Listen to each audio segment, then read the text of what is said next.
right? So today's session, I'll again go through some of the basics of RL controller.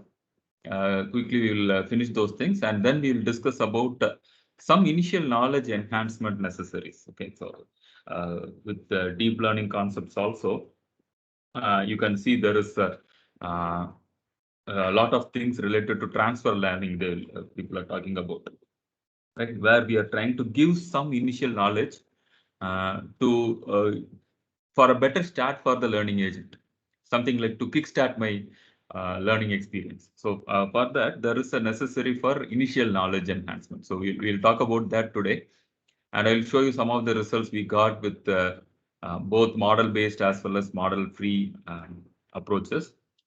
And then for handling this continuous state variable problems, and because for control systems, most of the times we are encountering the continuous state space only, right? Where our sensors going to measure continuously and feed things to the controller, and your controller is also going to take some continuous actions on the system bank, right? So in that situation, how we are going to handle with RL-based learning? There are plenty of function approximation approaches there. I'll introduce you to some of the concepts. Maybe when you are working on if you are working on those domains, maybe you can select which is suitable for you or which is more appropriate for you. Then finally, I included this case study on RL in energy management because I observed most of the participants are from electrical background. So I thought of giving you one example case on how you can use this reinforcement learning on a energy management project. Maybe you can, based on your experience, you can enhance those things. Maybe you already worked on some neural applications with that, fuzzy-based decision making on that. Maybe it may be a useful thing for you to think of going into reinforcement learning also, right? Because and then I'll finish the session with some research trends happening in RL domain. Okay, maybe not only control system, whichever domain you are working with, image processing or any robotic controls. Okay, maybe non-engineering applications. Okay, because RL is finding lot of applications outside our engineering stream. Many business-related decision making. Okay, learning the market trend. There are so many things happening. Maybe for non-engineering kind of applications also, we'll be able to apply. Okay. So the quick introduction to the reinforcement learning, whatever we discussed in the previous session, which I handled. I told you, if you can formulate your problem statement, your control problem statement as a Markov decision process, you are ready for a reinforcement learning. Okay. Whatever version of the reinforcement learning, online or off policy, RL, on policy RL, or function approximation based, initial knowledge based, okay, model based, model free, for any kind of RL, your first step is Markov decision process. Okay, where you are going to define the state variables, what are all the actions possible. Okay, if it is a single input coming from your controller or multi inputs, so accordingly all these action variables we have to define. Okay? So the ranges, how you are dividing them, okay, how you are discretizing them, okay, the zone definition, all these things, okay, related to your system. Okay, these two are part of your system variables. Okay? So your system states, action coming as inputs to your system, and the probability distribution of the next state. So this is more related to the state transition probability. Okay, so I'm living in one particular state. If I am taking some action, what is the probability of reaching another state? Okay, for the same action, what is the probability of reaching another state like this? Okay, so for each and everything, there will be a state transition probability. So this information is necessary for you. Okay, when you are finding the estimated cumulative cost. Okay, for those things it is necessary. And discount factor, this is necessary for you to improve your future rewards. Okay, then only your convergence will be faster and how much far-sighted you are. Okay, if you are making it 0, you are short-sighted. That means immediate rewards only, you will be concentrating more. Okay. But most of the times, immediate rewards will not be more useful on a long run. Okay, something like your investments also, all these things you can relate. Maybe you are investing something immediately on the next day, you are getting some profit, maybe attractive. But the thing is, on a long run, if you are getting a better reward, that is what we are trying to invest, right? So that way, in the learning also, this discount factor is going to play a role on that. Okay, whether I'm going to concentrate on the short-term rewards or the long-term rewards. So that you can play with this number. And then the reward for each and every state action pair.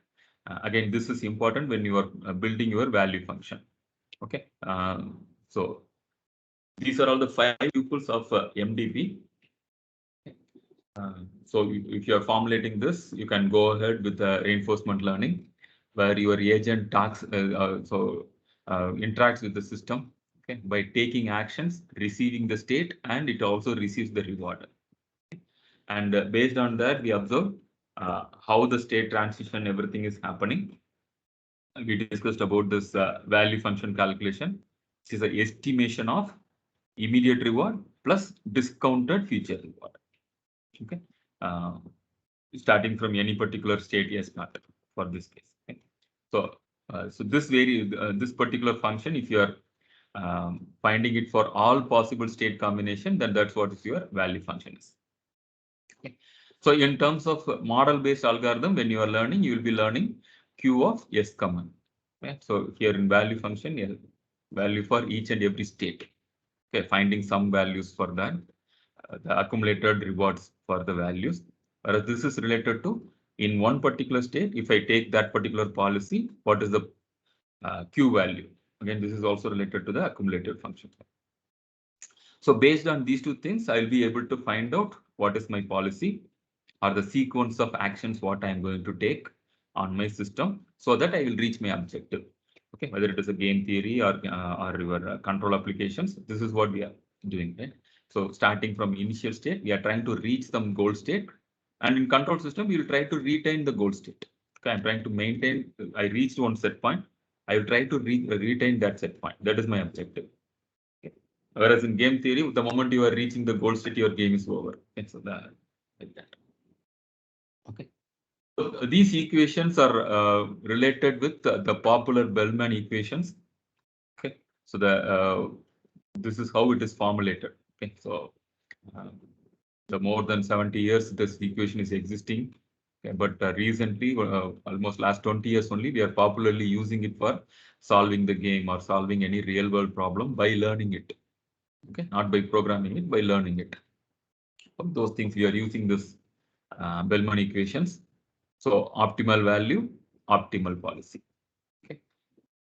So again, everything depends on the probabilistic state transition of the future states. Okay. So based on that only, we are formulating these things. Okay. So with that introduction or refreshing the reinforcement learning, so the first idea I'm going to talk about today now is initial knowledge enhancement. Okay. So all these algorithms, when we are discussing the value iteration or policy iteration or the Q learning, epsilon greedy or your SARSA algorithm, all these algorithms, we are starting with initializing this value function. Okay. So this value function, when I'm initializing, this also means indirectly I am trying to initialize what is my policy. Okay. So both these functions we are initializing. Most probably, I will try to initialize this with all zeros. Okay, all zeros for if I'm having 100 different set combinations, state variable combinations, I will initialize this 100 number of the size of this matrix will be 100, right? So the 100 all these 100 elements I will initialize with 0. Okay, if I'm doing that for the value function, indirectly I am telling the system, okay, there is some policy. Okay, there may be some policy. Maybe with the grid world, I'll try to give an example. Okay, so the robotic application in the grid world, say your objective is to reach some goal state. Okay, your goal state. So in the initial space, in the x-axis and y-axis case, okay, if I'm initializing the value function to all zeros, okay, so my value function for each and every state will be all zeros. That indicates initially there is no policy known, okay, for my robot to move. Okay, so this is where my charging station is. So now my robot initially, wherever I'm leaving my robot, it will have no idea and what to where to go. Okay, so slowly by taking the set of actions, only it is going to learn. Right. So in the initial iteration, you imagine for this situation, my robot will have option to go anywhere in every state. Okay, so it doesn't know whether to go up or left or west or left or right or up or down. Okay, so it will have no idea on where to move.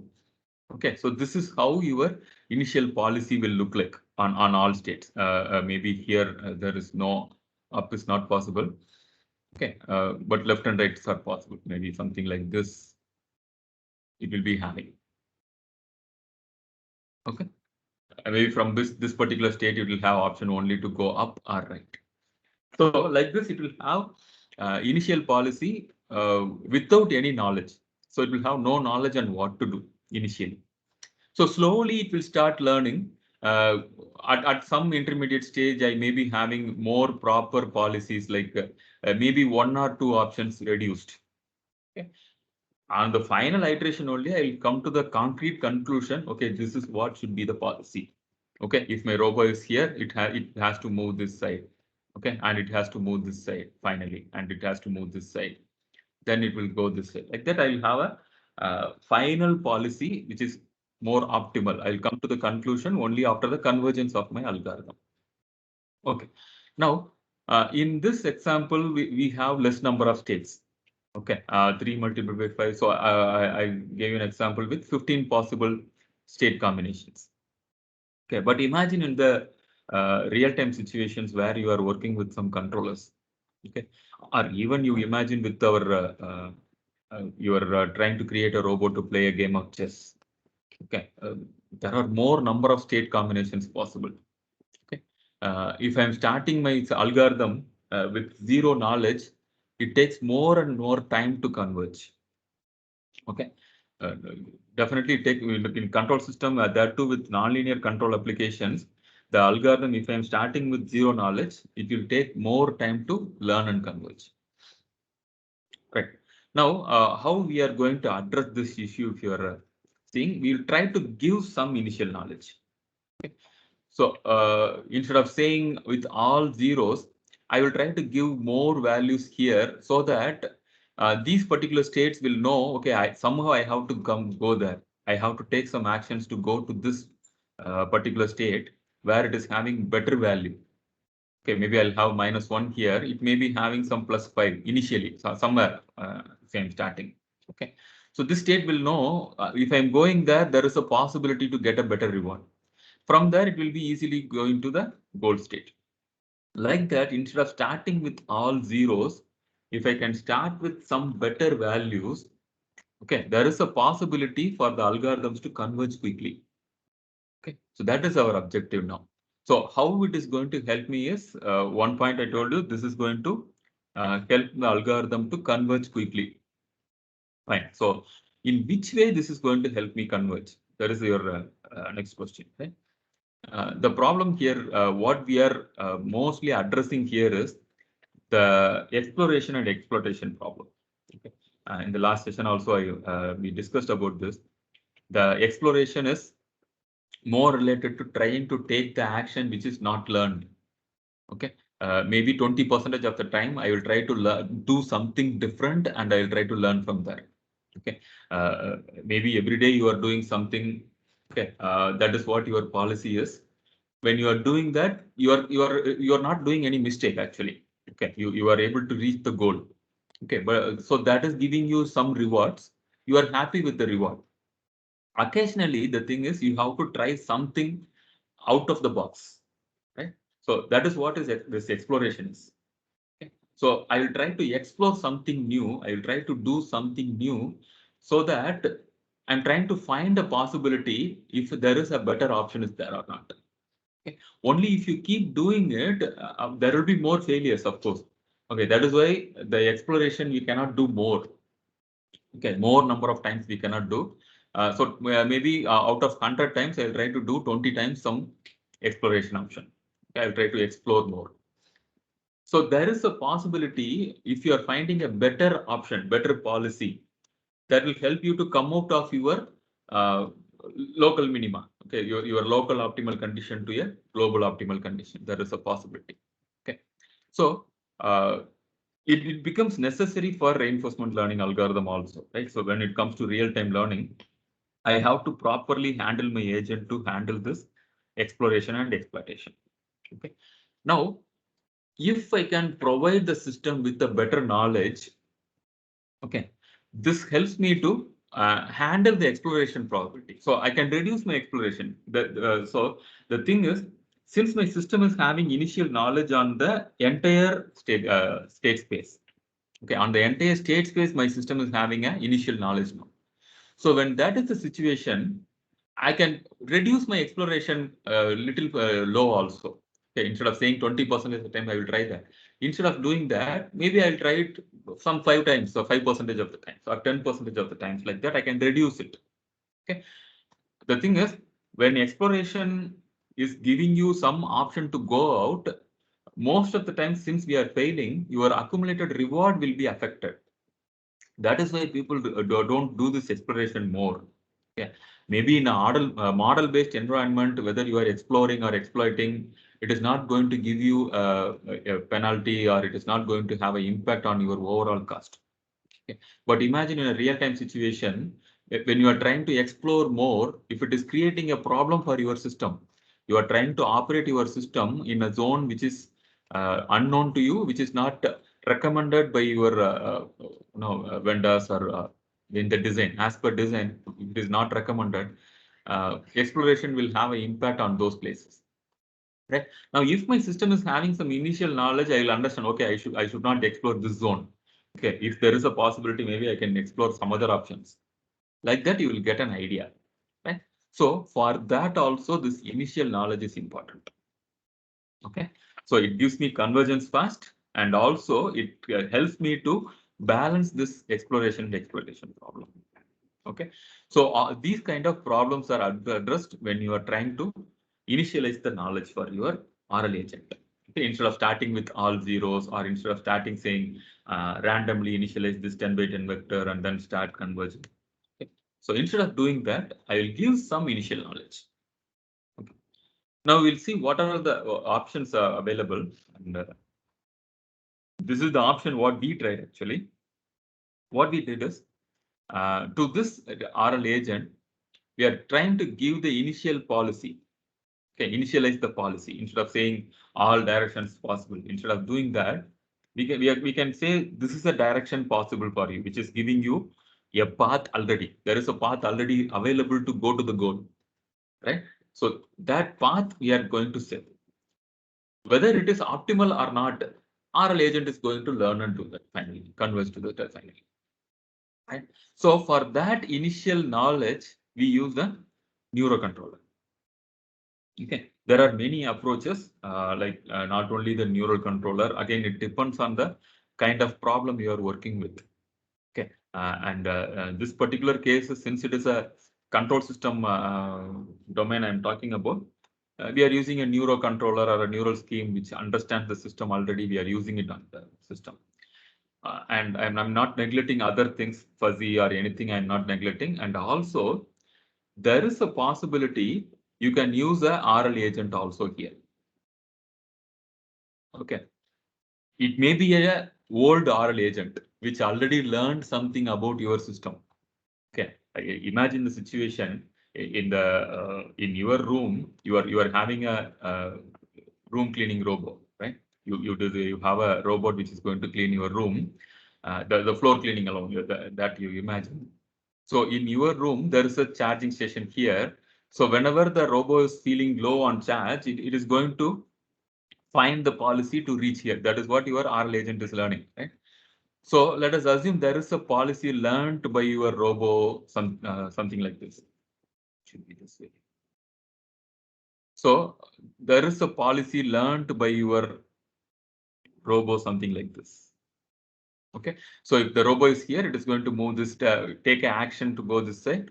Okay, and from here it is taking action to go here, and from there it will go there like that. Okay, so whichever state your the robo is currently, if it is feeling my battery is low than less than 10%, so it will immediately go to the charging station, your goal state. Right. So like this particular policy is learned by a RL agent already. Okay, let us say you spent one full day for the agent to learn. Okay, it is making a lot of mistakes. Okay, maybe a smallest grid I gave you. Practically speaking, you will try to increase the size. Maybe at least 5 by 5 you will say. In one grid you will say my tables are there, my sofa is there, my TV is there, my refrigerator is there. Like that you may be allocating some zones as a constrained problem. Okay, you will say the states to be avoided. Okay, so all these things may be there. Okay, I'm trying to simplify the example now. Okay. So this your robo already learned. Okay, now what you are trying is, instead of cleaning this room alone, you are trying to add another room here. Okay, you are adding another room. There also, let us assume you are having a grids like this, 3 by 3 grid. Okay, so if I am asking my robot to learn everything from the beginning, okay, there is only one charging station is there. Okay, so if I am making my robot to learn everything from the beginning, so it will be having the necessary to learn from 18 different states. Okay, for 18 different states. Now, instead of that, this RL agent 1, if I can use this knowledge, I will transfer the knowledge to the new RL agent, which is going to learn this policy. Okay, so it may be initially the robot will have no idea, but together this is your learning environment now. Okay, this whole thing is your learning environment where you already have some knowledge. You are trying to expand this knowledge here.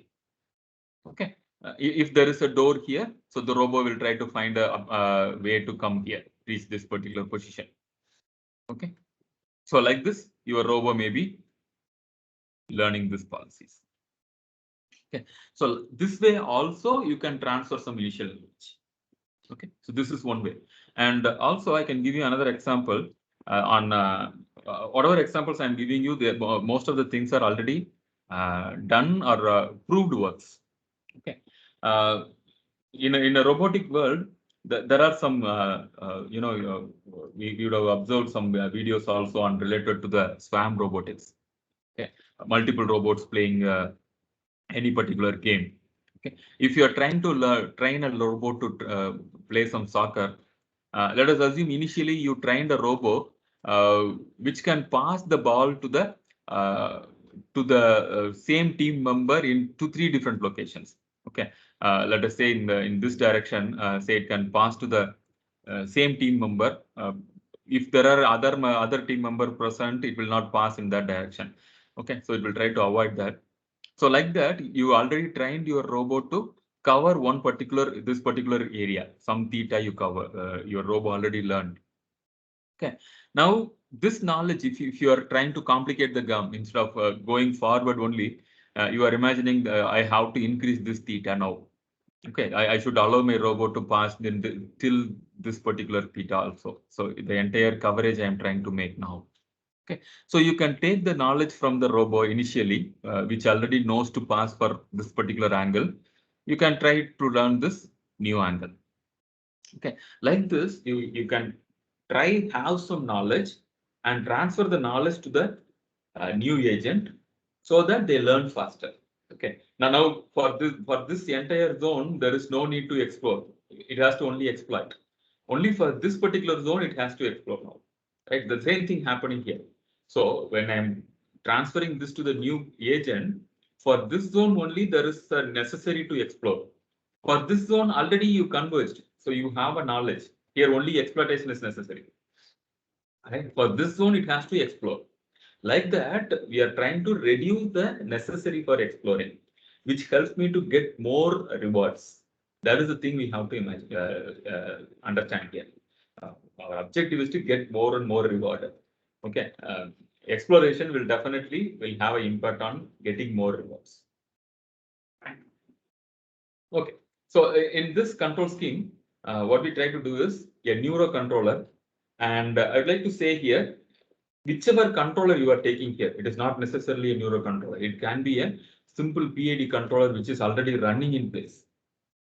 Okay, maybe a untuned, a rough PID controller you are having. Okay, you didn't optimally tune your PID controller, but so far it is doing its job. Okay, when I change something, it is able to adapt and it is able to regulate all these things it is doing, but maybe it is not doing it in an optimal way, let us say. Right, like that, I have a controller, and using the controller, I'm trying to say, if this is my state, this is the action you have to take, so that there is a possibility you will go to a new state. Okay, so from that state, you can take another action. So like that, your controller, your existing controller will give you some information. Okay, so these informations you are going to create the policy. Okay, initial policy at some T naught you can start. Okay. So when I feed this policy, of course, you know the policy iteration algorithm, value iteration, so many algorithms are there. If I am in the policy iteration also we discussed the initial policy we are initializing, right? Something with all zeros. Maybe I will initialize this particular grid with all policies go up. Okay, all policies I can say go up. Instead of doing that, I'm initializing with a better policy now, and that policy will be evaluated. Okay, so that is the sequence it is going to happen. Okay, so there is a pi of T naught. This is to be evaluated. Okay, evaluate the policy and then improve. Okay, improve the policy to get the next policy in the second iteration. Okay, then again evaluate, improve. This sequence, if you are doing, finally you will end up with the optimal policy. Right? So that is the idea now. Okay, instead of initializing with random things, we are initializing with a better knowledge. Okay, and this is the structure. Of course, since I mentioned about any controller you can use, it's not necessarily a neurocontroller. It can be a PID controller or a fuzzy controller, which is already in place, or which controller you are already aware of. Okay, for that situation, again, I don't recommend it should be optimally performing controller to give a knowledge. Okay, because this is just going to give an idea. Okay, so it's not necessarily that can be an optimal controller, because at the end of the RL learning, you are going to receive optimal controller. Okay, that is the idea, right? So the approach what we handled is for tuning the neurocontroller, we use this. Of course, normally we will use the shift signal or the random signal or the multi-step signal like that. This is part of your signal system identification. Also, people used to use these kind of signals. For control learning also, we can use it. Okay. So by feeding some signal, we are trying to collect the information, something like collecting the IO data, okay, from the system. So using these IO data, you are going to train the neural network, which is going to act like a inverse model neurocontroller. Okay, so once I have IO data of my system or the system model, if I'm having, I can tune any controller, right? So like that, we trained the neurocontroller. If you're trying to optimize that, then you should be worrying about how many structures, okay, or what activation function, what learning algorithm, all these things you'll be worrying. Okay, but since the idea is, I just need a controller which can tell me this is what you can do, right? So no need to worry about all the other features of this controller. Okay, so once that is trained, this is of course the mathematical background on value function. Of course, this is part of our policy function evaluation. We saw that as an algorithm also. Right? So for each and every state, we will try to execute that policy and we will try to find the value. Right? So for that, again, Bellman equation is going to be useful. So now, based on my existing pi, we are trying to find out the value. Okay. This is, of course, mutually you can calculate anything using value. We are going to find the policy function using argmax function, right? Because from value to policy calculation is straightforward. Whereas from policy, finding the value function, it's like if you are using an algorithm to solve it, it is an iterative procedure because you need to do it repeatedly till it converges. Or if you're trying to solve the equation, it becomes, say, if you're having, there are two state variables, S1 and X1 and X2. Okay, and both of them are having each and 10 by 10. So totally you are having 100 different states. Okay, so if I'm writing an equation like this, I can write 100 different equations, right? So value for one combination of x1 of 0, x2 of 0. Okay, this is one value equation like this. Okay, so from there, the thing is, from this state x1 naught and x2 naught, to which state I'll be going. This is what is defined by the policy what you are having now. Just now we tuned roughly tuned neurocontrollers available to us, right? So that will give me an idea if this is your state, what action to take. If you're taking that action, you will be going where. Okay. So like this, I can write all these 100 different equations, right? All 100 equations I can write. Okay. So using those 100 equations, I can also solve for the value functions. Okay, I don't know what is the value here. I'm just saying V of x1 0, x2 0. Okay, so 100 equations. This is known to me. Reward you are defining, discount you are defining. These two things are known to me. These two things are not known. Okay, what is the value for the policy? Right. So you can solve those 100 equations to find out these 100 variables. Right. So like that also you can find the value either iterative approach or equation solving. Okay, whichever is easy or whichever is comfortable, you can try that. Okay, this is the evaluation approach, what I mentioned previously. So your algorithm, the overall algorithm, since we are doing the ANN training, I talked about the ANN training. Maybe you can talk about your own controller here, okay, PID controller or fuzzy controller, whichever controller you are already having. Okay, so based on that, this part is talking about collect the training data for this neurocontroller and convert the training data into your patterns. And using those patterns, we are going to train the controller to learn this function. Okay, what based on the current state and the desired state. Okay, this is the current state, desired state. Based on that, it is going to learn what actions I'm going to take. Okay, this is the basic control law your neural network is learning. Using that, so we'll go to the algorithm. So using that, we solve this, as I told you, this 10 times or 10 times if I'm having, the Cartesian product will give you 100. Right? So those my number of equations we are trying to solve, okay, and get this value function. Okay, so it basically starts with initialization of the pi from the controller just now we learned, and then finding the value. Once I find the value, maybe you can use the value function iteration, okay, which is easier compared to policy iteration. Okay, so you can try the value function iteration to repeatedly update the values and finally find out what is the policy. Okay. So this way, we can go ahead with learning the optimal policy. Okay, so here I started with some pi, but finally we are ending up with the optimal policy.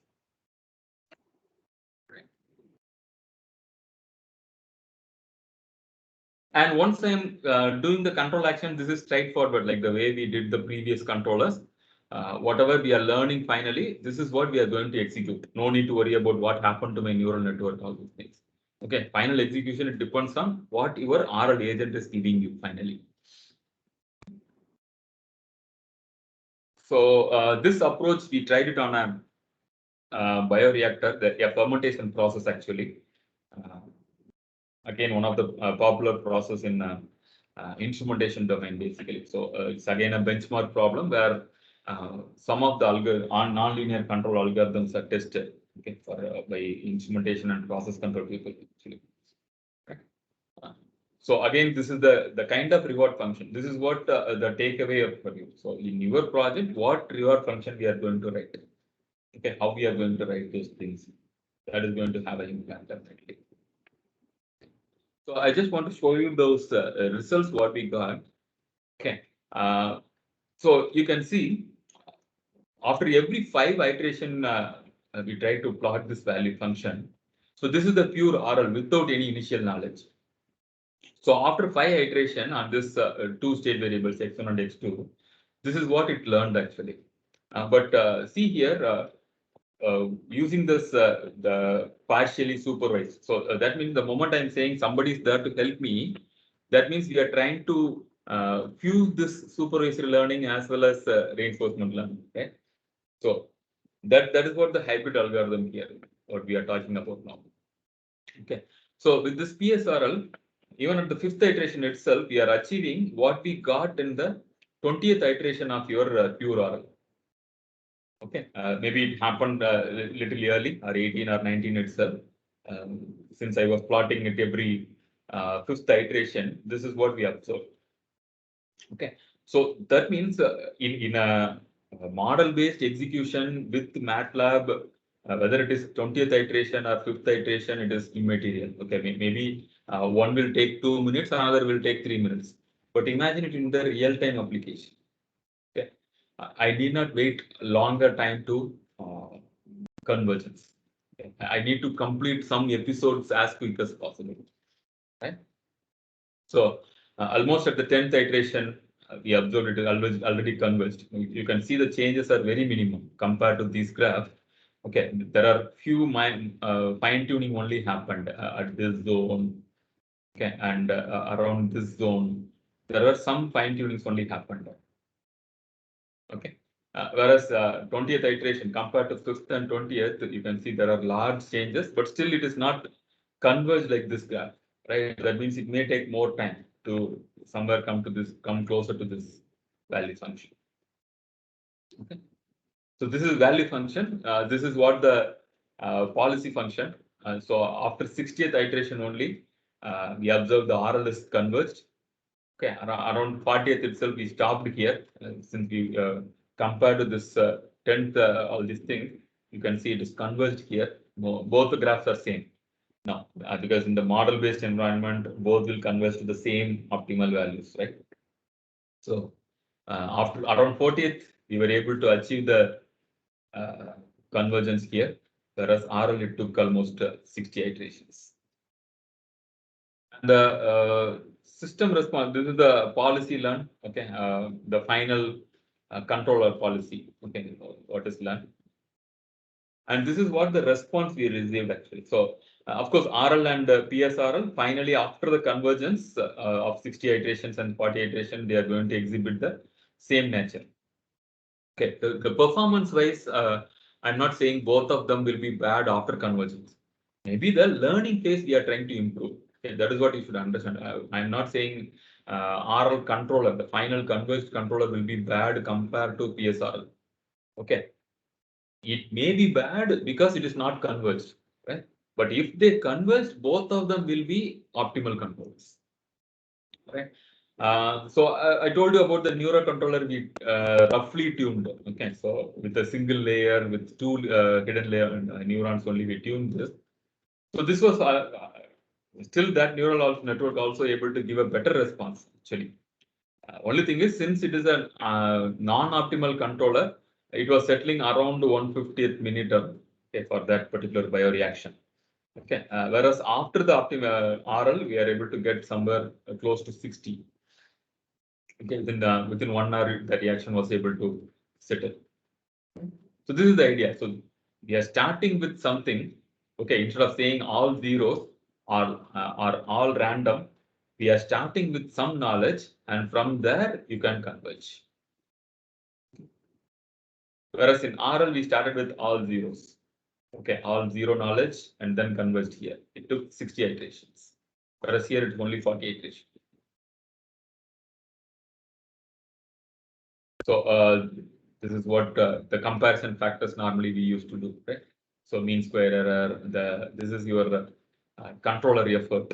Okay, controller effort, all these things, if you are seeing, the PSRL is almost converged at 40. Okay. Whereas it happened after 60. Okay. At 60, this is what we got. There is no more update. So that means it converged. So in a simulation world, you can observe the convergence, everything. I'll show you the example with the real-time case, what we did.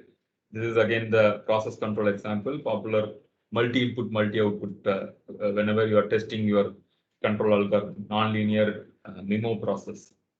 Okay. Most of the process control people will be using this 4-tank examples. Okay. So the objective is to control the liquid level in 4 tanks. There are 2 different forms giving the feed. Okay. This is a non-linear interaction. Everything is happening.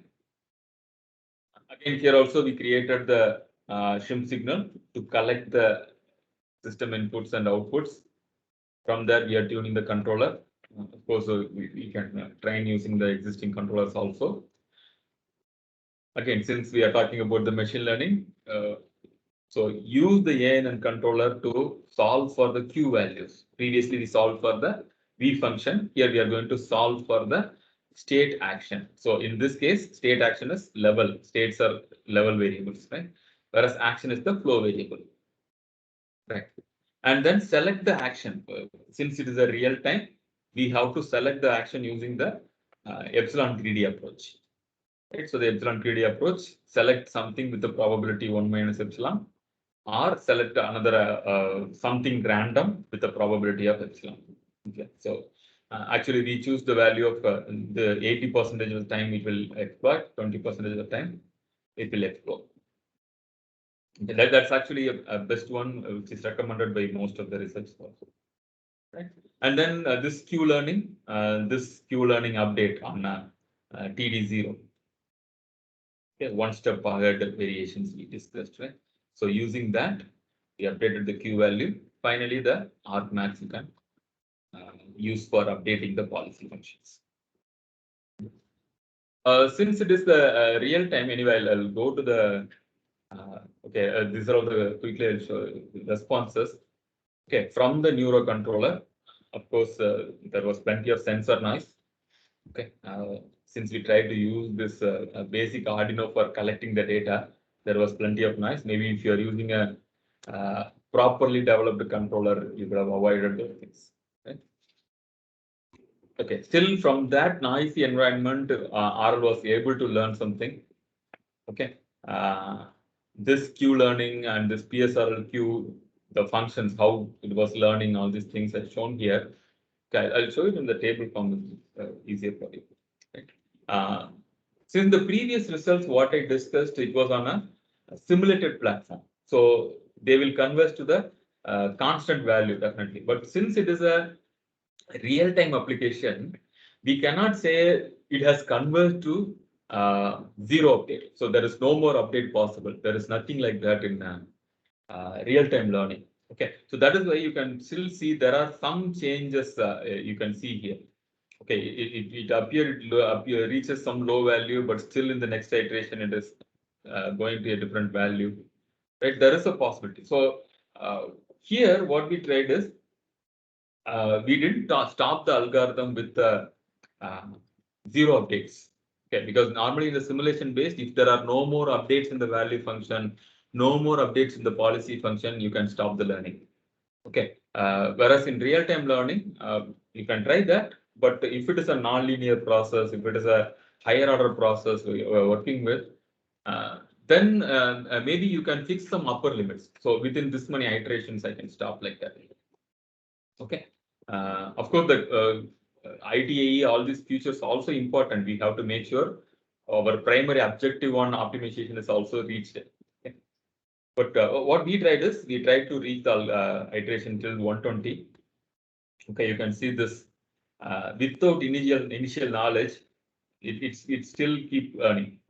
Okay, the learning didn't stop at 120 iteration also. Okay, but you can see the initial cost functions. Okay, the error functions, ITAE, right?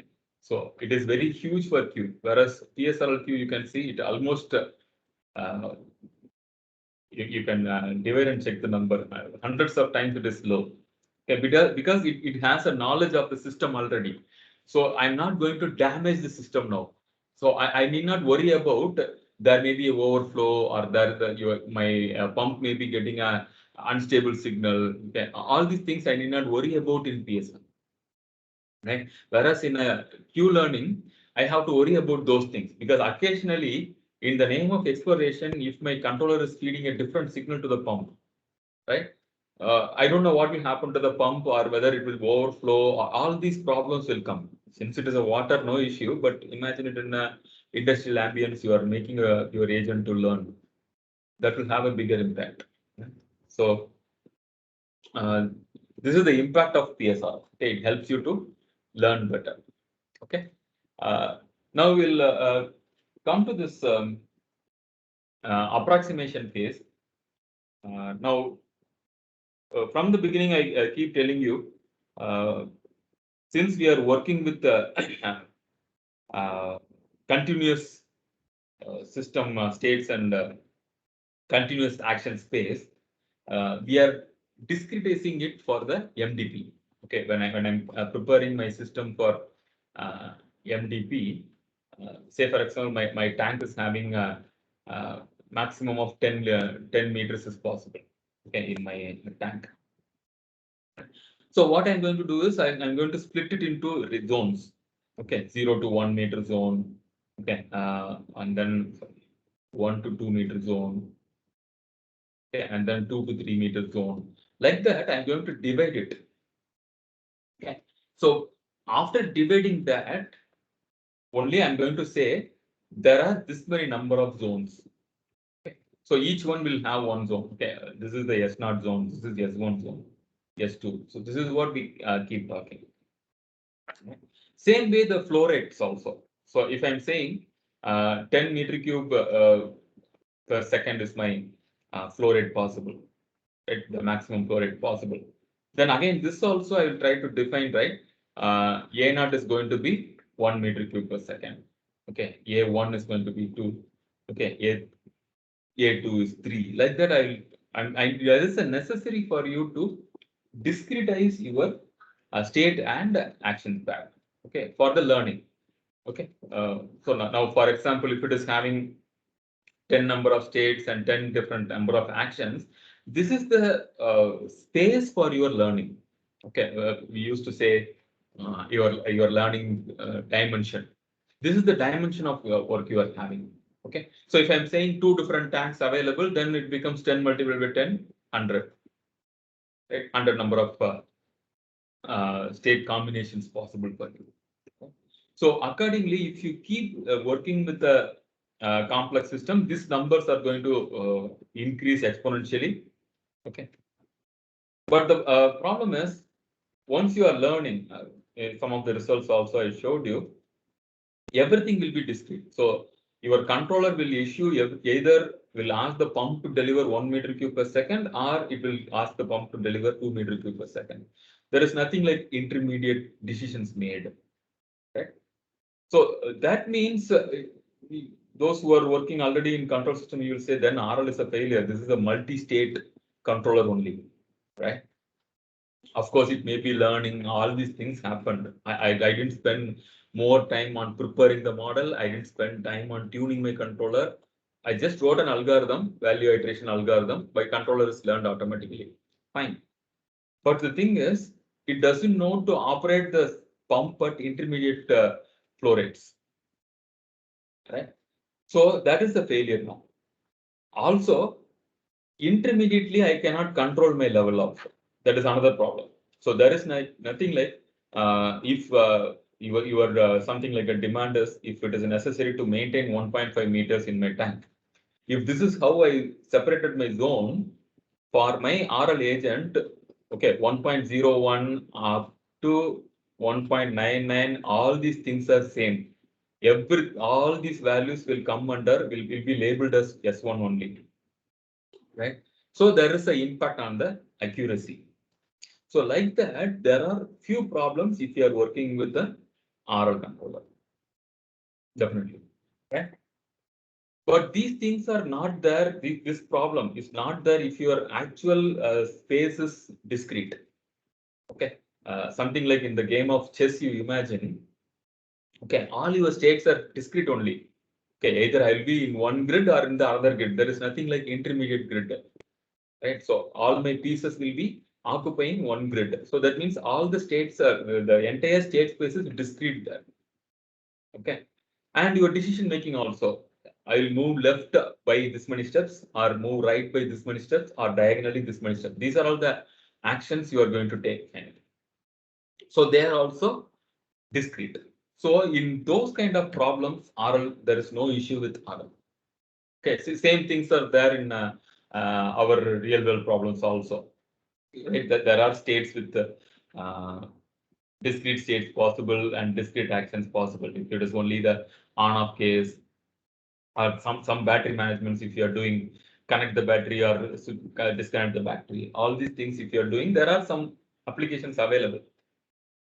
But mostly, when I'm saying talking about process control or related applications, we are talking about continuous state, continuous actions.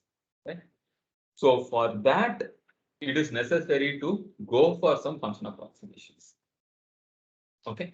So in the classical RL approach, these are all the problems we are having. Okay. So we are forced to work with finite state and action space. Okay.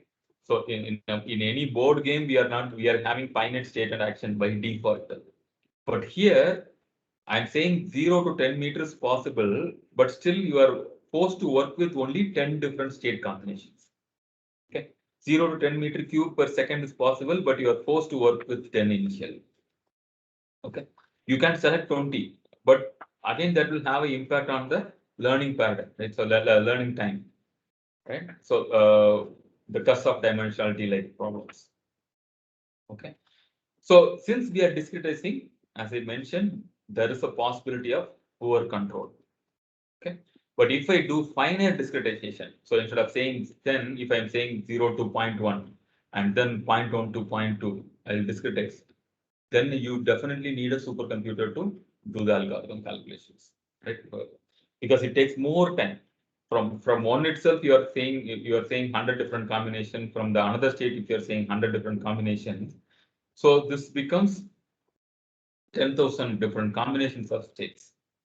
Okay, so in the algorithm, if you can relate this, for each and every state, execute each and every action and find out the state transition.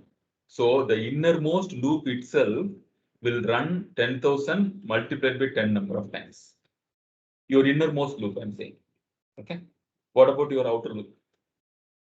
And if it is only for the value iteration calculation, imagine for what happens to the policy iteration.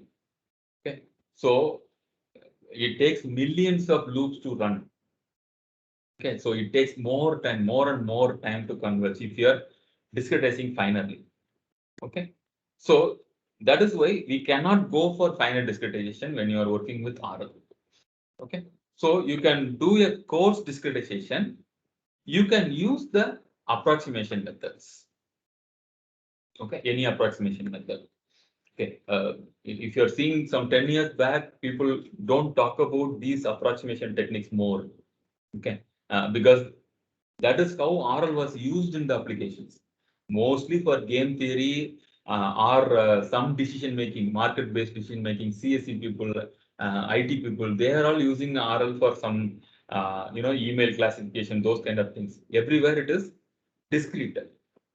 The moment engineering stream like our electrical or instrumentation, communication, these people started using RL, people are more talking about this approximation techniques. It becomes necessary, right? I'm not talking about only the control system application.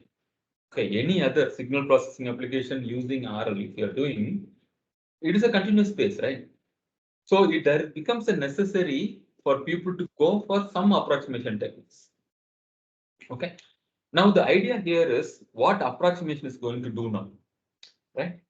Now, end of the RL, what I'm having, I'll tell you first. The value function, if you are seeing, okay, in a grid world, I'll take the example, right? So, or I can say this two state variables also. Okay, so I have two state variables, x1 and x2.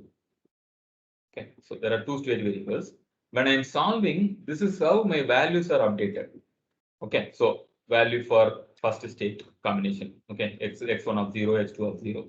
Okay, and then value of 1, value of second state. Like that for all this combination. Say I think here you have 25 states. So all these 25 values you are having. So this is the lookup table now, right? So what this lookup table looks like, if my current state is x1 of 0, x2 of 0, okay, then my value is v of 0. So if my action is x1 of 1, x2 of 0, then my value is v of 1. Like that, you are having some table now, right? So now what we are trying to say now is this table is discrete now. There is no intermediate values, right? So if I can find a way to approximate, or I can learn some function for this, okay? If I can learn a function, I will be able to fit the curve, right? So currently what I'm having, something like this, okay? I have discrete values like this. What is our objective now? We are trying to fit this with some curve.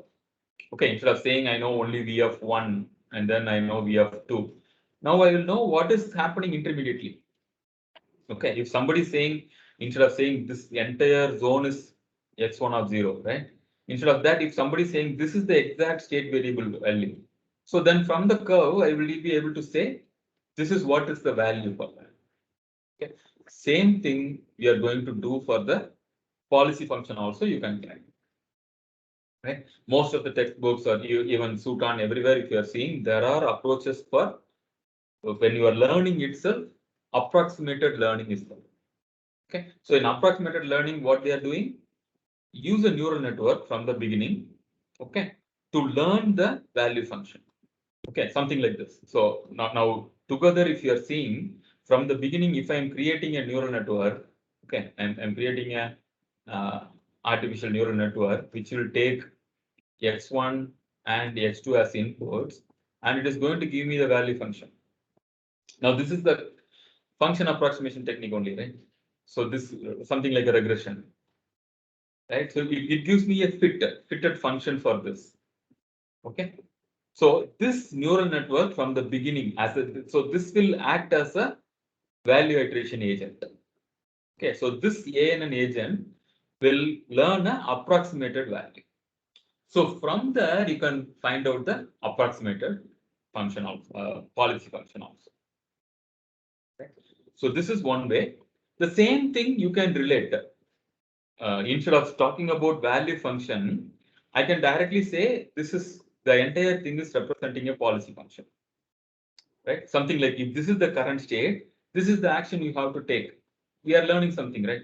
Something like A0, A1, A2. If I learn, finally, I can do the approximation the other way also. Okay. So instead of saying value function is learned by the approximating agent, I can say the policy function is learned by the approximation agent. Okay. So both way it is going to work similar. There are some advantages, disadvantages, so many things that maybe when you are if you're working on those domains, you can choose anything is better. Okay, but the basic idea is this: in RL, we are learning two functions, value function and policy function. And for control applications also, we are learning them. Unfortunately, both of them are discrete. Okay, we are trying to make them continuous. For making it continuous, we need some function approximation. Okay, so you can use ANN like popular schemes for function approximation. Of course, when it comes to learning some functions, ANN is popular because these functions are non-linear in nature, right? If I'm saying this is linear, then a simple linear regression is sufficient for me. I can easily say theta 1 x plus theta 2 x1 and theta 2 x2 plus some constant, say theta 3. This is going to learn my function. I can say that. Okay, but unfortunately, we are working with nonlinear systems, so your whatever functions you are relating with those systems, they all will be nonlinear. Okay, so that is why I talked about this neural network here. So this is the idea. With that idea, I'll show you a couple of results. Okay. So this is the objective.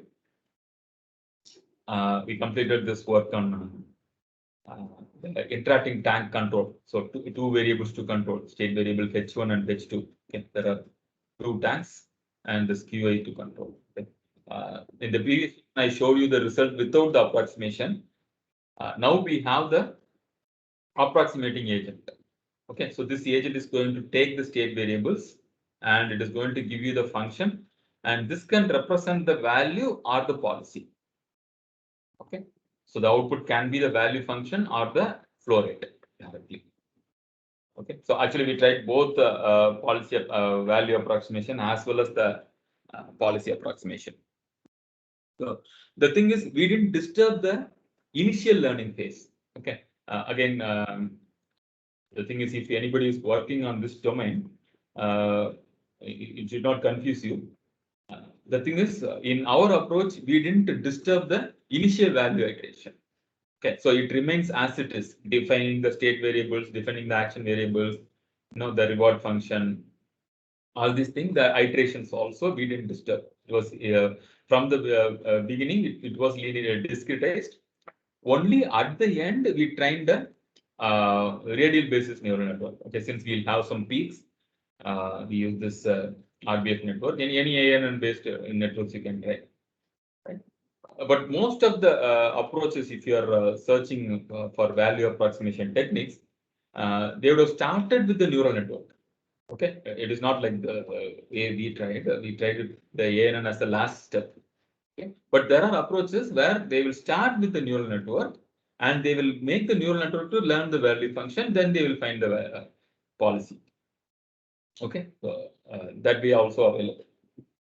Now the thing is, with our approach, finally what we did is, your neural network would have learned the policy function finally, right? So when you are doing the execution, your controller implementation finally, right? So there is no lookup table now. There is only a simple neural network. Okay, so which is going to acquire the state variables, and it goes to the neural network finally. Okay, so this is the neural network we are learning. Okay, the function learned by the neural network using this optimal policy. This is the optimal policy learned by the RL, and from here, this is the approximated or the continuous function. Okay, optimal policy function in a continuous form. This is discrete, this is continuous. Right? So from here, we can directly find the action or the control law executed on the system. Right? And I'll skip through this learning. Okay, because learning phases, everything looks same. Value function. In the policy functions, I'll show you the difference. This is 10 by 10 by 10 discretization. Okay, and this is finer.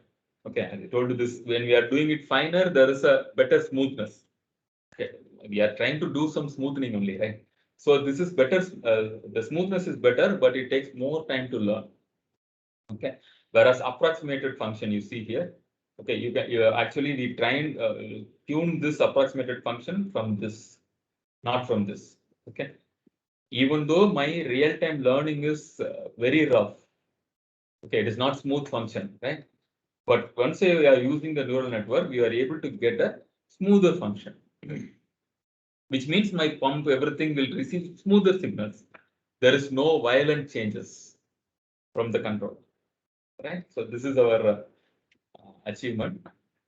Responses, everything will look similar. Okay, controller side, we are you can see the difference now. Okay, so if it is 10 by 10 by 10, this is the response from the controller, or this is the signal going to your pump actually, right? So it is forced to go to maximum occasionally. Okay, whereas when I am doing it finer discretization, these places it is not going to the maximum. Okay, whereas here, since we are using the approximated function, you can see it is completely smooth. Okay, there is no spike signal going from the controller to your phone. Right, so yeah, there are some small changes only, not major like this. Okay, there are small changes. Okay. Initially, again, this is also smoother, right? It is not like a step changes. It is smoother. That is what we need finally, right? So these function approximation techniques will help you protect your final control element or your actuators. If you are saying your drives in our electrical applications also.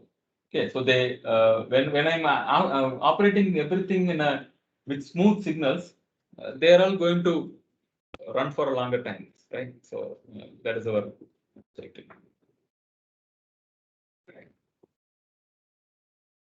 Again, the policy function approximated, we were able to get better results, all the settling time, everything is better actually, because I'm having smoother signal now. Okay, it is not like violently changing and then settling. Okay, so since it is more smoother, you are able to get the settling quickly. Okay, so the response.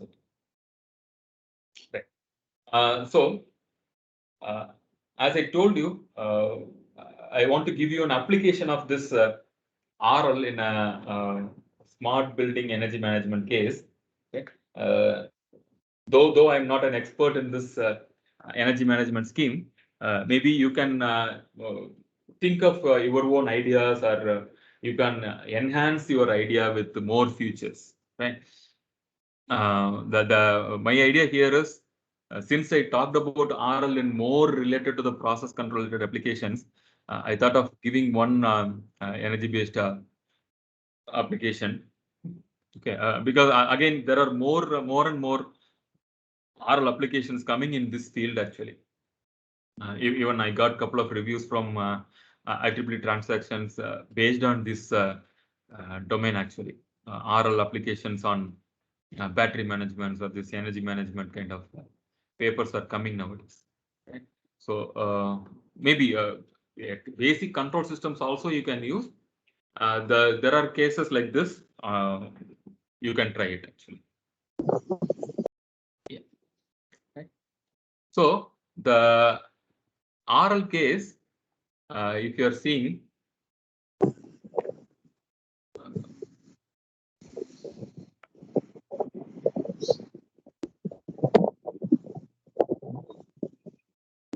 so the application is very simple. What I'm showing here, maybe those who are working on those domain, you will be having more clear ideas on that. Okay, so I have a building, and in that building we have some PV panels. Okay, and we are getting some energy from the utility companies also, right? And also we have a electric vehicle charging station in the building, let us say. Right? Of course, everything I'm in this example case, I'm limiting everything to single cases. But maybe you can say, if you want to expand this work, this kind of work, if you're finding these papers, when you are trying to expand your work, maybe you can think about multiple stations are there, and you can always enhance more number of state variables, which will improve the overall objective like that. Okay, and there is a storage station. Okay, so the first objective, as I keep telling you, for RL, we have to understand what is the state space, right? What are all the variables, state variables that is going to define my environment at any time, right? So this environment that is what RL needs, okay? Because it is going to read the environment, right? So reading the environment means what? It is trying to understand the system's state, okay?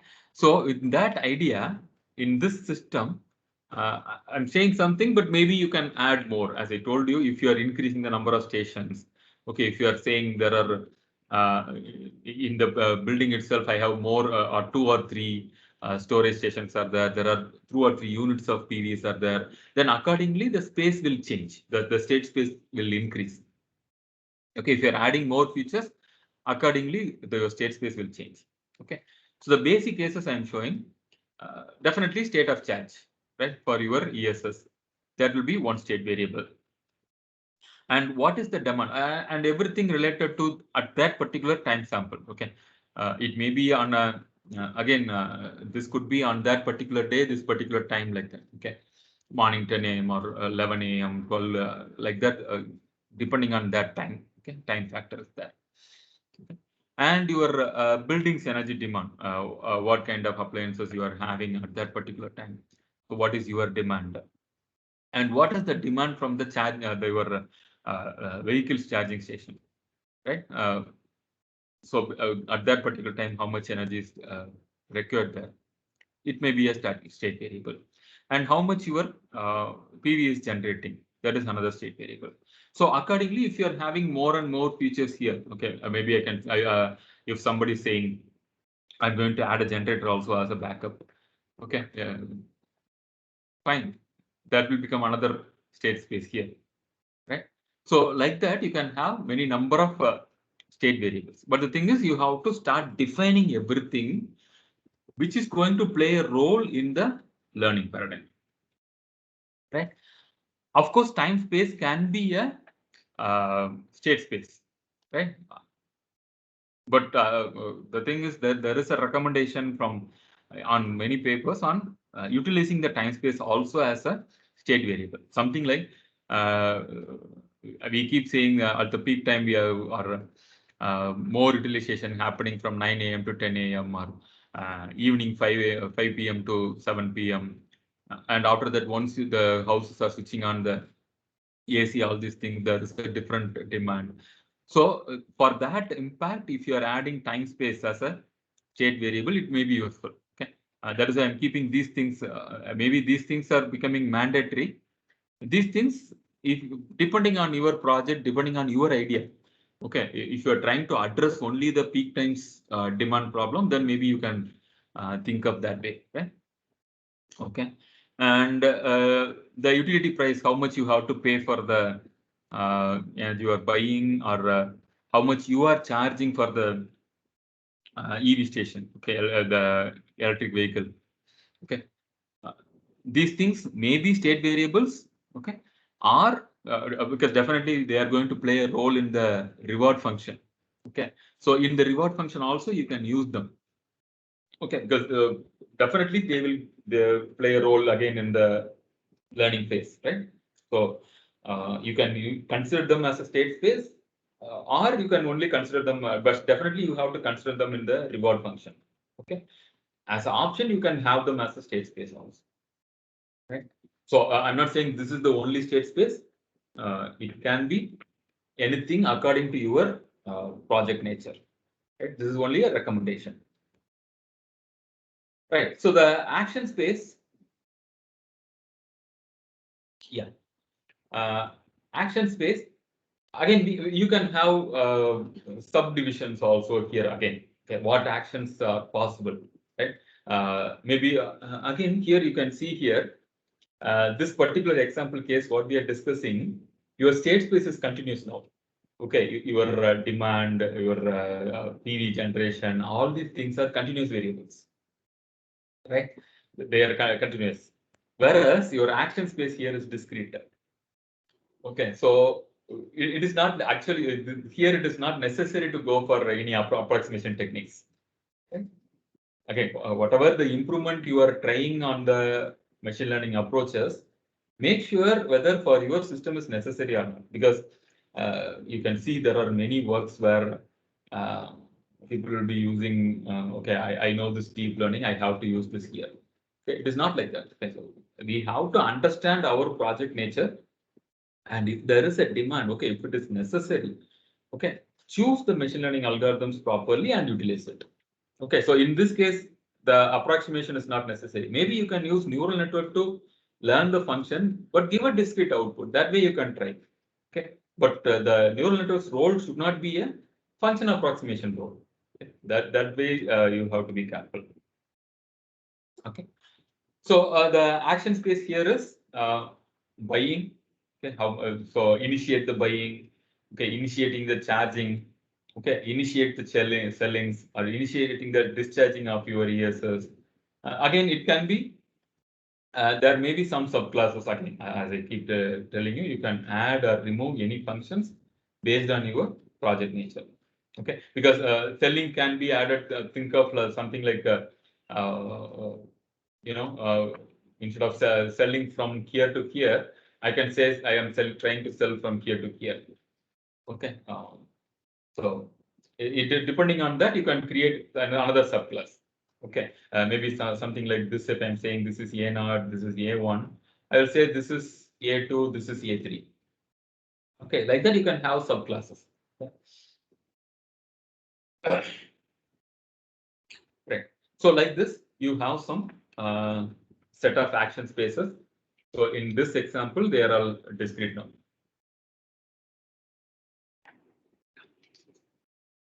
Yeah. So now coming to the state transition probabilities. Okay. What is the probability of the current state going to this state in the next sampling instant when I'm executing this action? Okay, say for example, from this A0 can be 1 or 0, of course, since we are talking about discrete, right? This A1 also can be 1 or 0. Okay, whether I am going to initiate the charging or not charging.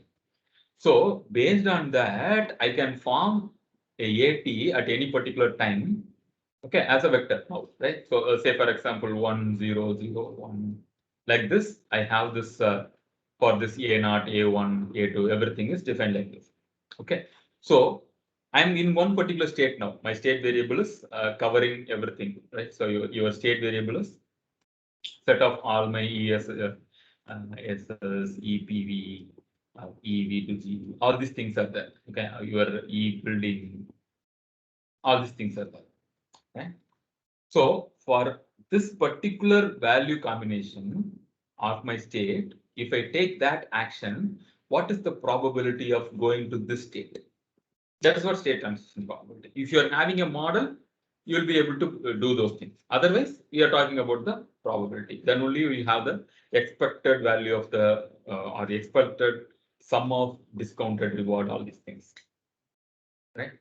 Now, since we are talking about all these individual states, okay, probability, of course, all these things, you know, when we are talking about multivariable probability things, we are going to do the multiplication, simple scalar multiplication for each and every state, right?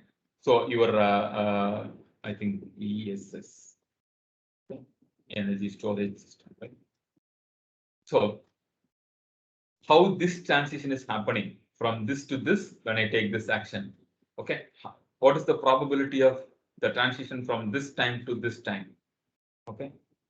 What is the probability? For all these cases, you can. So if you are having more number of state variables, more number of things to include, accordingly, you have to compute the state transition probabilities. Right? Okay.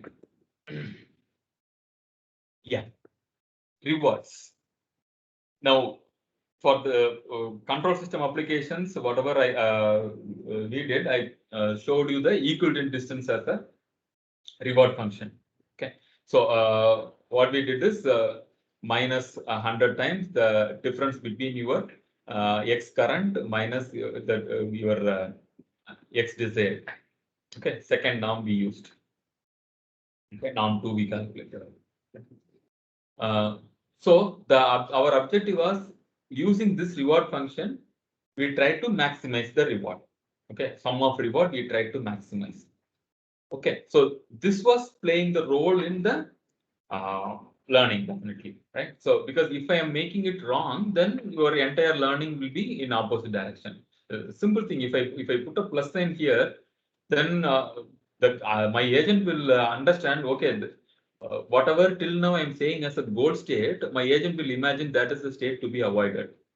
Okay, so in a game of chess, if you are making your agent to learn, if I make a small mistake in my reward function, the winning state, your learning agent will understand your winning state as a losing state, right? So that is why defining a reward function is really critical. Okay, maybe you can make a mistake in number of state variables. Instead of 5, by mistake you avoided 1, you end up with 4. These things will be handled. somehow it will learn. Maybe the learning may not be highly optimal, but still it will be learning something, right? But the reward function, we cannot make mistake, right? So there are different rewards possible at different cases.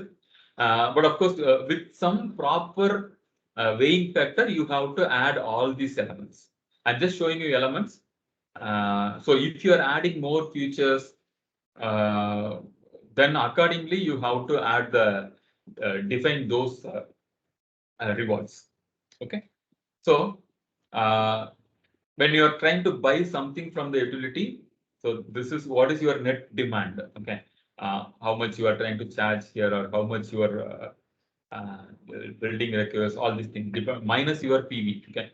Of course, this ENET will have something like your building demand, your charging demand, your V2GV included separately, minus your PV, how much your PV is generating, maybe. Right? So again, it depends on the features you are having. So when you are trying to buy, this is the cost you are paying. Okay, as I told you, this price for the utility, we have to add it in the reward. If you whether you are considering or not in the state as a state space, you have to consider this under rewards. Okay. And similarly, if you are charging also, you are buying for your entire utility as well as charging, then accordingly, there may be some small delta E you are trying to send to the charging stations. Right? Now, selling to utility. So if you are trying to sell it in this direction, then it is a negative direction. So normally we will sell from this, right? Sell this from here, right? So negative direction, whatever del E you are trying to sell with that price. And if you are selling to the charging station in this direction, okay, how much your charging station takes. Okay, and there are projects talking about what is the time available for the vehicle to stay there. Okay, if there are more vehicles coming in, what is the charging time? See, this example, even with one charging station for one particular electric vehicle itself, you can consider as a RL problem. You can solve as a RL project actually, right? So there may be state variables like what is the state of charge within your vehicle, and how long it is going to run in future, and what is the waiting time possible, okay, for the station or for the vehicle to be available in the station. Like that, there are many state variables you can define. So that alone can be a RL project. Okay. So like that, there are many options for RL. Okay. So again, here you can see whatever we are saying as plus sign, it is the cost the building is paying. Whatever negative we are saying, this is the cost the building is receiving basically, right? So when you are selling or other things. Okay. And based on all these things, as I told you, you are going to create the weighted sum of these things. Okay, whichever is happening at that particular instant, that will form the small r. Okay, at that particular state, all these things. Right. So the cumulative discounted reward. This is the function. This function we discussed a lot. So your main objective becomes like, we are trying to minimize the reward. Previously, I told you about the maximization of the reward, right? So here the thing is, this is the cost your building is paying. This is the profit your building is getting. So in that case, say if I'm putting a minus sign here and plus sign here, then it may be a maximization problem, right? Again, that is why if you are what reward you are creating, how you are handling your problem, accordingly everything will change. Right. So in this case, since I'm putting plus sign here, minus sign here, your objective becomes minimize the total discount reward so that I can reduce the operational cost of the building. Okay. So in that case, if I'm defining the Q function, the expectation will be immediate reward plus something from the minimum. Okay. Which action if I take so that I'll be spending less. Right, I will be spending less. So accordingly, you have to choose the action. Okay. So that is how your Q function is going to learn. Okay. So like this, you can apply RL for these kind of applications also. again, this is the algorithm for this particular case of application. Q-learning. So you are going to determine the possible action in terms of this action you can select using epsilon greedy, okay, with the probability cases. Okay. So obtain that and then execute the policy, observe the reward and the state transition, update your Q function and update the time sample and update the state and then repeat it. Okay. So I think maybe for the electrical based domain researchers, it may be useful for you, right? So this kind of examples, right? Now, I'll conclude by telling some of the research trends happening in RL, right?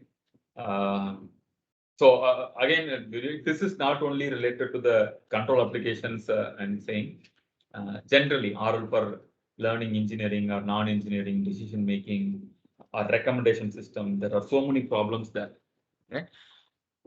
So the lifelong learning, again, Q learning, we are trying to do something with the real-time learning, right? So that means this is almost like lifelong learning, right? So you can design systems that keeps learning always, right? So maybe something like a fault diagnosis systems or a control systems, decision-making systems. Okay, so as they keep receiving award, so they keep learning. Okay, something like there is nothing stops learning, right? So when it is applicable for human, this is definitely applicable for machines also, right? So there is nothing like, okay, my algorithm converged, I will stop learning, I will go for the implementation. Okay, this is nothing like that. Right? So there may be a lifelong learning for your agent. Okay, because in game theory, you can imagine if you are, of course, the popular RL example, when it is solved for playing a board game known as backgammon. Initially, the almost for some 100 or 200 times, the person who wrote the algorithm was winning. But slowly, as they keep playing with the system, which was learning by this experience, slowly the programmer was not able to win the system, right? So that means the system completely learned. Maybe if a new person coming and they have a different approach or a better approach to win the system should still learn that also, right? So there is nothing stop the system from learning. So there should be a lifelong learning. Okay? And this multi-agent or distributed reinforcement learning, again, in control system also, people are nowadays talking about multi-variable control systems, right? So they are all picking up a lot of thing phase in research trending, right? So like this, there are multi-functions you can learn, or multiple tasks you can distribute. Now also this smart building we discussed, right? Maybe for the charging station alone, you can create a different RL agent. So to handle, to learn how to charge, maybe there will be different charging schemes available. Okay, maybe your incoming vehicle is having based on the existing charge. Maybe you can create a different scheme. You can allot some battery banks for charging that station. Like that, if you are having different constraints, maybe you can create a RL only for the handling the charging station. And maybe you can have another RL to learn and control all your PV station, your solar panel PV station. Okay. So like that, you can distribute your task instead of saying overall, this is my RL, it is going to have 20 states, each of them will have this many discretized values. Instead of doing all these things, you can distribute the task to different RL agents. Okay, so this is again popular. Of course, deep RL, deep Q network, based on the complexity on some video processing applications and image processing applications, people are using it now. Okay? Even MATLAB, I think 2020 versions, these deep queue networks functions are available already. Okay. So, of course, RL algorithms are existing already. Deep queue like applications is also available. Okay. If you are finding time, you can search those things. If you are working in those domains, maybe you can try these domains for better applications, all these things. Okay. And inverse RL, this is another interesting field happening. I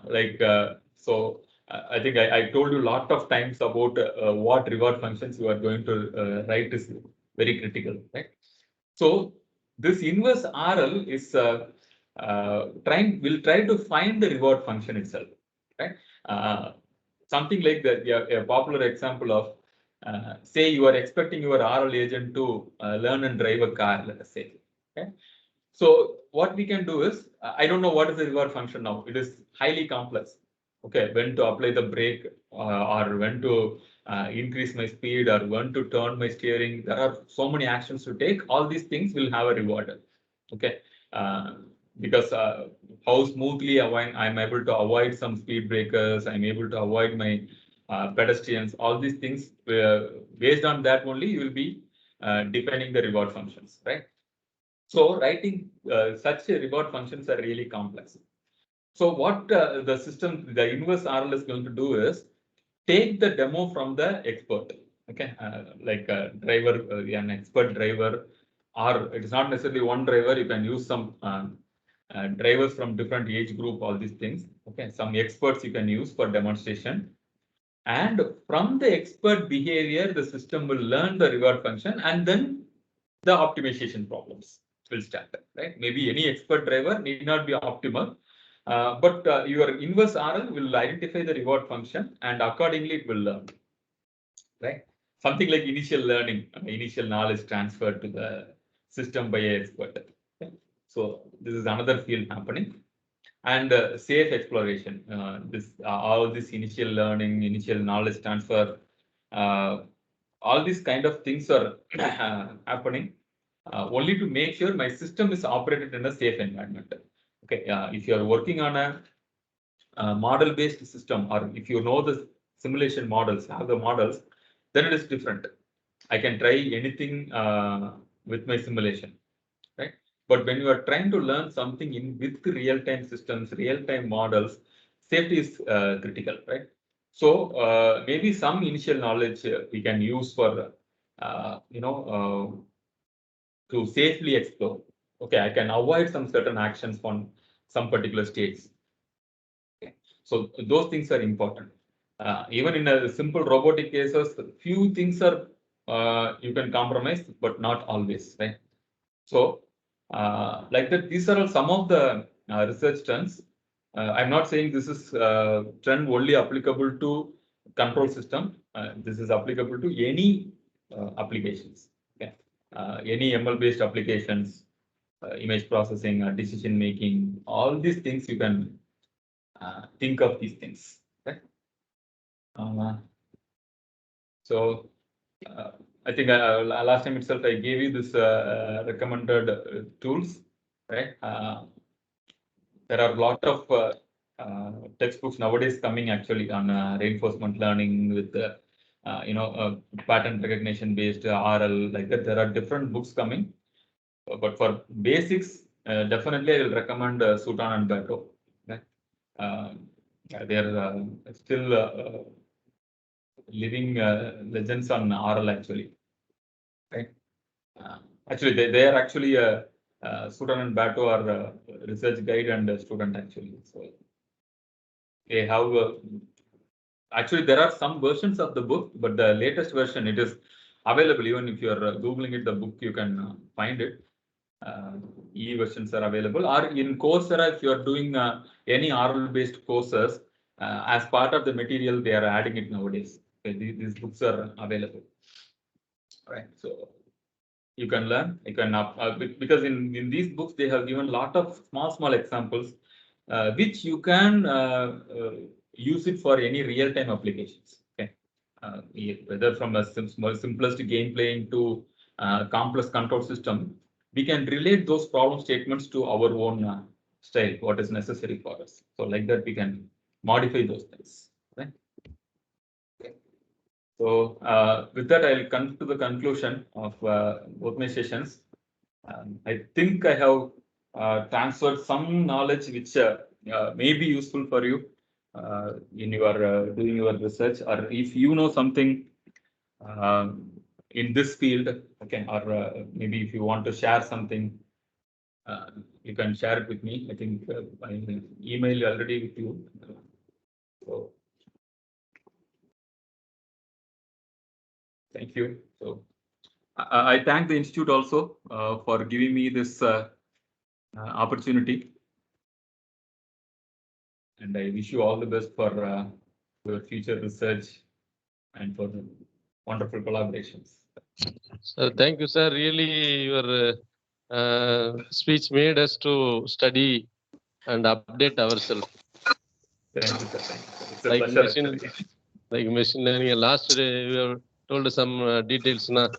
Yes, sir. That Yes, sir. that really your presentation was also resourceful, sir. Yes, sir. Yes, sir. Thank you.